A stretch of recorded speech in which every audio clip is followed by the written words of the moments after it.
Four companies you've probably never heard of control something more fundamental to modern life than any bank or investment firm. Munich Re, Swiss Re, Hanover Re, and Escor collectively write over $180 billion in premiums annually and hold the power to decide which risks in our world can be covered and which cannot. This is the hidden architecture that determines whether your home can be insured, whether a nuclear plant can operate, whether a skyscraper can rise in a hurricane zone, and whether entire industries can exist at all. Most people think insurance companies decide what gets covered and what doesn't. That's only half true. Behind every insurance company stands a reinsurer, providing the capital that makes coverage possible in the first place. Without reinsurance backing, primary insurers cannot write policies for anything larger than routine risks. The reinsurance industry doesn't just share risk, it creates the very capacity for insurance to function. On the morning of May 5th, 1842, the city of Hamburg was still smoldering. A fire that began the previous night had consumed over 1,700 buildings, destroyed entire neighborhoods, and left 20,000 people homeless. The financial devastation was unprecedented. Multiple insurance companies that had promised protection found themselves facing claims they simply could not pay. The fire had exposed a fundamental flaw in the insurance model. No single company could bear the weight of a truly catastrophic loss. 8 months later, on December 22, 1842, a group of German insurers gathered in Cologne to discuss a radical solution. They proposed creating a company whose sole purpose would be to insure other insurers. After years of deliberation, Kölnische Rückversicherungsgesellschaft Cologne Re received its charter on April 8, 1846. It was the world's first independent professional reinsurance company. Its first official treaty was written in 1852, establishing the template that would govern the industry for the next century and a half. The model proved transformative. By the 1870s, reinsurance companies were proliferating across Europe. Between 1871 and 1872 alone, 13 new reinsurers were founded in Germany, Switzerland, and Austria-Hungary. Most would fail, but 2 would rise to global dominance. Munich Re was established in 1880, followed by Swiss Re in 1863. These firms built their empires on a simple premise. They would pool capital from global sources and deploy it strategically, spreading risk across geographies and timelines in ways no local insurer could match. The system worked because of scale and diversification. A hurricane in Florida might devastate local insurers, but a global reinsurer writing policies across 6 continents could absorb the blow. Primary insurers paid premiums to reinsurers in exchange for protection against catastrophic losses. In return, reinsurers gained access to a worldwide portfolio of risk that no individual event could destroy. The math was elegant, but the power dynamics were stark. As reinsurance capacity grew, primary insurers became increasingly dependent on it. By the late 20th century, most major insurance companies could not underwrite large risks without reinsurance backing. The tail had begun to wag the dog. On August 24, 1992, Hurricane Andrew made landfall in South Florida as a Category 5 storm. It tore through Homestead and neighboring communities with sustained winds exceeding 175 miles per hour, causing $15.5 billion in insured losses, equivalent to $25 billion in today's dollars. 9 insurance companies collapsed outright, unable to meet their obligations. But the real shock came in the reinsurance market. Reinsurers had catastrophically underestimated their exposure, claims that should have been spread across dozens of carriers concentrated in ways no one had modeled. Capital fled the market overnight. In the aftermath, reinsurance capacity for hurricane risk essentially vanished. Primary insurers found themselves unable to renew policies in Florida because they couldn't buy reinsurance protection. The state was forced to create the Florida Hurricane Catastrophe Fund in 1993, a government backstop to replace the reinsurance capacity that had disappeared. For the first time in modern history, a major market had become functionally uninsurable through private means. The event demonstrated a truth the industry had always known but rarely acknowledged. Reinsurers don't just price risk, they decide which risks are insurable at all. 9 years later, on September 11, 2001, the World Trade Center towers collapsed in Lower Manhattan. The insured losses exceeded $50 billion across all lines of coverage, making it the largest insured event in history to that point. But unlike Hurricane Andrew, the 9/11 attacks revealed a different kind of exposure: terrorism. Within weeks, reinsurers globally began inserting terrorism exclusions into every contract they wrote. Primary insurers, stripped of reinsurance capacity for terror risk, stopped offering coverage for anything terrorism-related. Commercial real estate deals began collapsing. Construction projects in major cities stalled because lenders required terrorism insurance that no longer existed. The entire commercial insurance market teetered on the edge of systemic failure.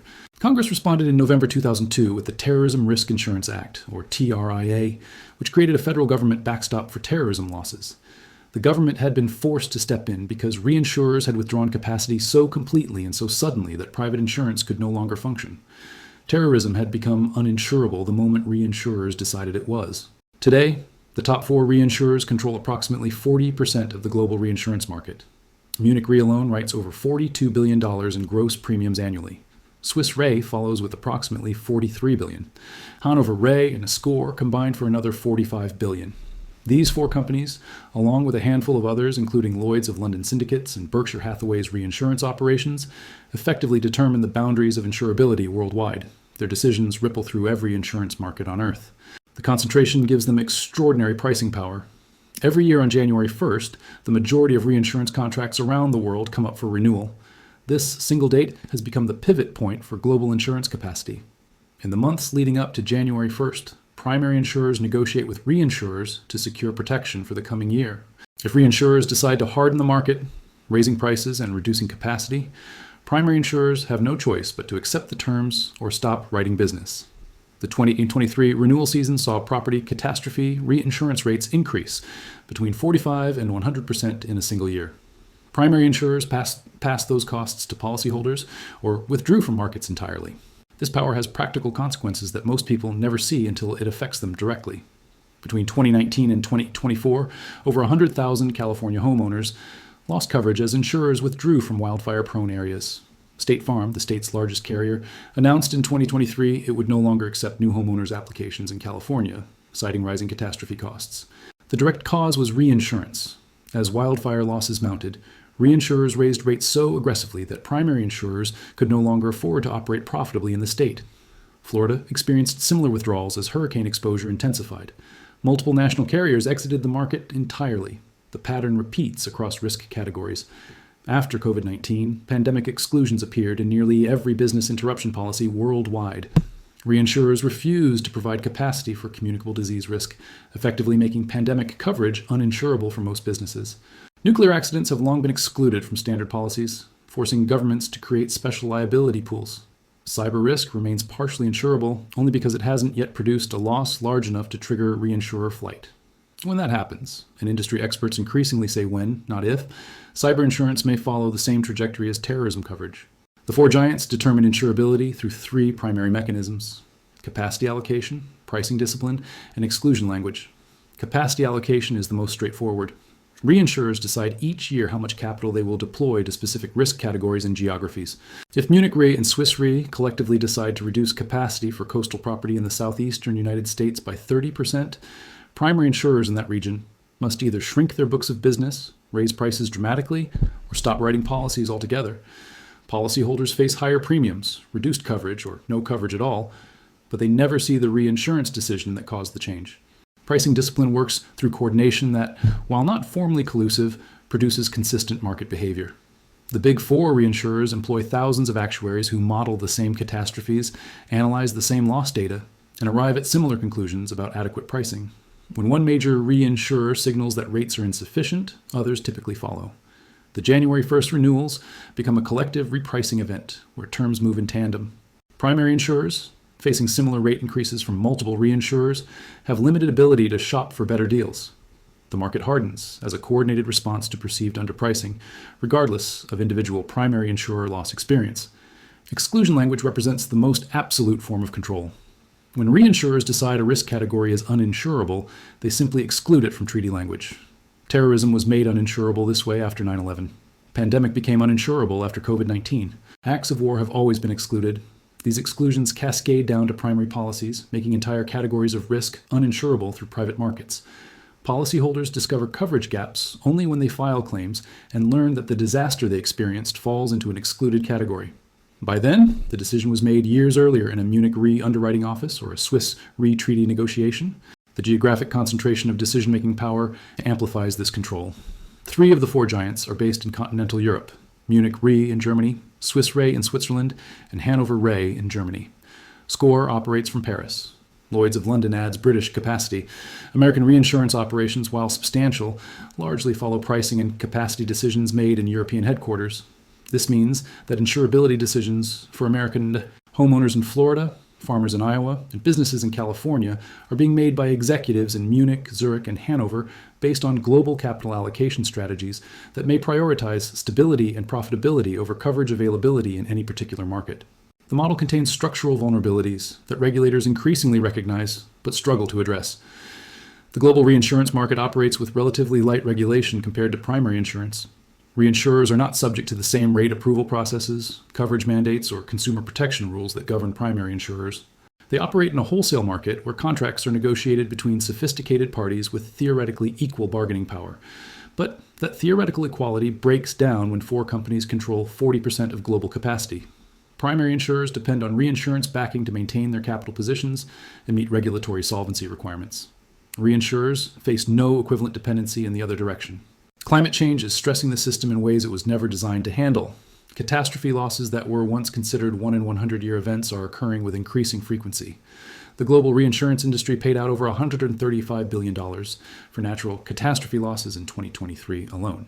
Reinsurers are responding by withdrawing capacity from the most exposed geographies, hardening rates across all property lines, and pushing for higher deductibles and coinsurance requirements that shift more risk back onto policyholders. The result is a growing protection gap, the difference between economic losses from disasters and insured losses covered by the insurance system. That gap is widening precisely because reinsurers are deciding that certain risks are no longer insurable at prices policyholders can afford. The implications extend beyond individual policyholders to systemic financial stability. Mortgage markets depend on homeowners. Insurance availability, commercial real estate values assume insurable buildings. Infrastructure projects require coverage to secure financing. When reinsurers withdraw capacity, these assumptions break down. In California, homes in wildfire zones are increasingly difficult to sell because buyers cannot secure insurance. In Florida, rising premiums are capitalizing into property values, depressing prices in the most exposed coastal areas.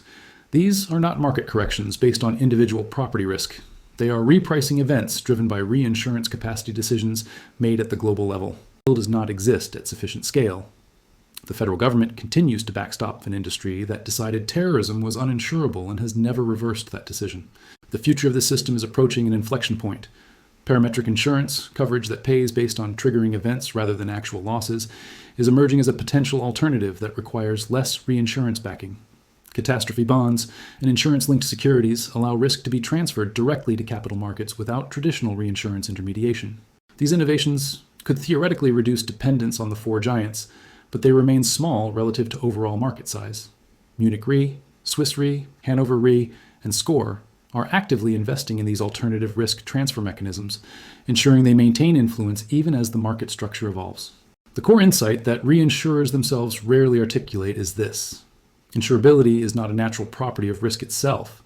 It is a business decision made by a small group of companies allocating global capital according to return expectations and risk appetites that may or may not align with social needs or policy priorities. When the 4 giants decide a risk is uninsurable, they are not discovering some actuarial truth. They are exercising market power derived from their control of global reinsurance capacity. That power is growing as risk concentrations increase, climate impacts intensify, and cyber threats proliferate. The contrarian reality is that we have built a global insurance system where the most critical decisions about what can and cannot be covered are made by 4 companies most people have never heard of, operating under regulatory frameworks designed for a different era, with incentives that prioritize capital efficiency over coverage availability. This is not a conspiracy or market failure in the traditional sense.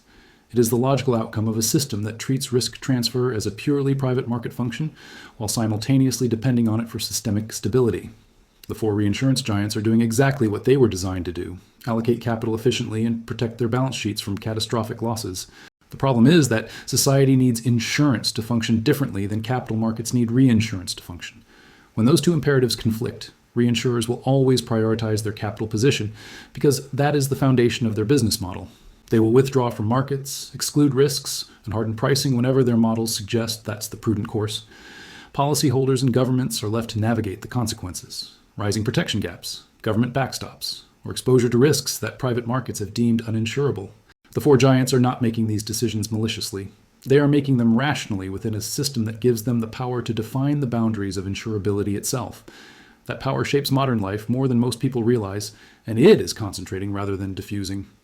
The next time your insurance company tells you a risk cannot be covered, remember that decision was likely made in Munich, Zurich, Hanover, or Paris by one of four companies that quietly determine what the world can and cannot insure.